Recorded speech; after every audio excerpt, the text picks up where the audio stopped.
सर्दी का मौसम था। हर तरफ बर्फबारी हो रही थी। सभी परिंदों ने टुनटुनी मौसी की हरकतों से तंग आकर उसे उसी के घर से निकाल दिया था। कालू काली से कहता है, काले, बाहर बहुत बर्फबारी हो रही है, कहीं टुनटुनी मौसी को कुछ हो ना जाए। जितना उसने हमारे नाक में दम कर रखा था ना, उसके साथ तो ऐसा ही होना चाहिए। और वैसे भी तुम्हें बड़ी फिक्र है उसकी, तो जाओ तुम भी उसके साथ चले जाओ। और मैंने तो ऐसे ही कह दिया था। दूसरी तरफ टोनी भी सोनू से यही बात कर रही होती है। सोनू जी, कहीं हमने टुनटुनी मौसी को बाहर निकाल कर उनके साथ कुछ गलत तो नहीं कर दिया? कहीं उन्हें ठंड में कुछ हो ही ना जाए। इसमें हम क्या कर सकते हैं, ये सबका फैसला है। उनके काम ही ऐसे थे कि उनको बाहर निकाल दिया गया है। सोनू, इन सब बातों को दिमाग से निकाल कर हम टुनटुनी मौसी को अंदर बुला लेते हैं। चले आए, हम साथ में लाटो, काली और कालू को भी ले लेते हैं ना। सभी मिलकर टुनटुनी मौसी को बुलाने के लिए बाहर आते हैं। अरे, टुनटुनी मौसी कहाँ गई? अच्छा हुआ अगर टुनटुनी मौसी गायब हो गई है तो। काली, ये तुम कैसी बातें कर रही हो? टुनटुनी मौसी हमारे जंगल का हिस्सा है। चलो सभी आओ मेरे साथ उन्हें ढूंढने के लिए। अच्छा, चलो चले जाते हैं। सब निकल जाते हैं और बारी बारी टुनटुनी मौसी को आवाज लगाते हैं। टुनटुनी मौसी, आप किधर हैं? टुनटुनी मौसी, अब आवाज दे भी दो, इतने नखरे ना दिखाओ। टुन्नी, कालू, आप लोगों को कुछ सुनाई दिया है क्या? नहीं तो। कालू, मैं सोच रही थी कि हम ना चलते हैं घर, सर्दी बहुत है और हमारी कुल्फी जम जाएगी अगर हम यहाँ रुके तो हम सब सुबह ढूंढ लेंगे। काली बिल्कुल ठीक कह रही है। टाइम बहुत ज्यादा हो गया है, सर्दी भी बढ़ गई है। अगर हम और टाइम यहाँ रुके तो हम कहीं बीमार न पड़ जाए। सब अपने घरों को चले जाते हैं। लाडो को ऐसा महसूस होता है जैसे उसने टुनटुनी मौसी को खिड़की पर देखा है। लाडो, अब मैं तुमको नहीं छोड़ूंगी।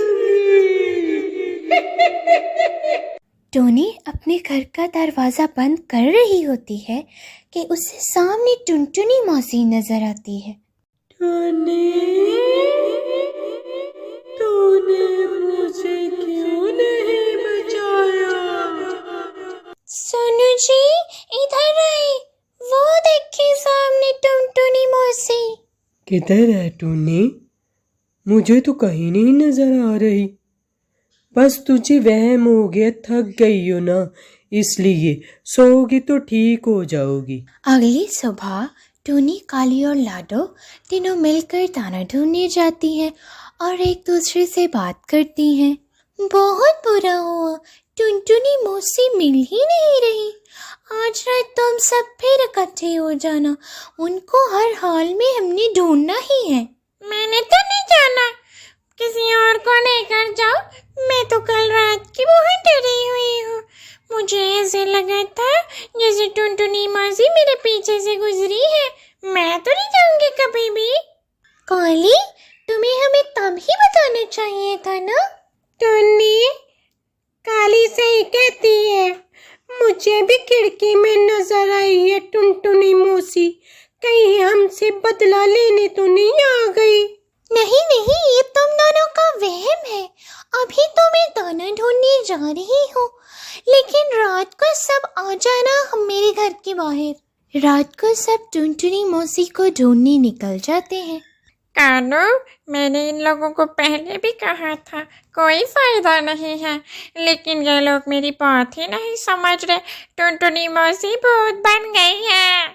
काले, चुप करो, क्या नाप शनाप बोल रही हो? टुनटुनी मौसी, अब बस भी करो, सामने आ जाओ।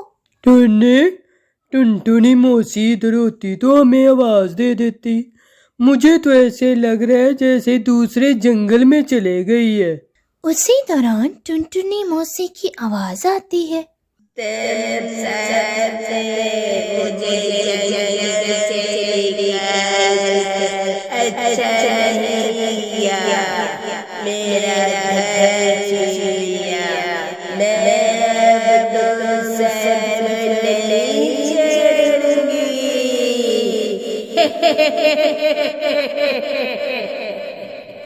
टुनटुनी मौसी क्या हुआ है?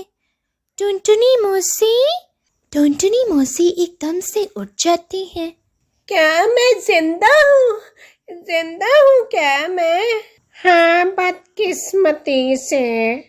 हाँ, मैं जिंदा हूँ। टुनटुनी मौसी, वैसे वो हसीन ख्वाब है क्या था? तुम सब ने इतनी सर्दी में मेरे ही घर से मुझे बाहर निकाल दिया और मैं भूत बन गई थी। टुनटुनी मौसी, अच्छा किया तुमने बता दिया। इसका मकसद है कि जब भी तुम्हें बाहर निकालेंगे तुम जरूर भूत बन जाओगी।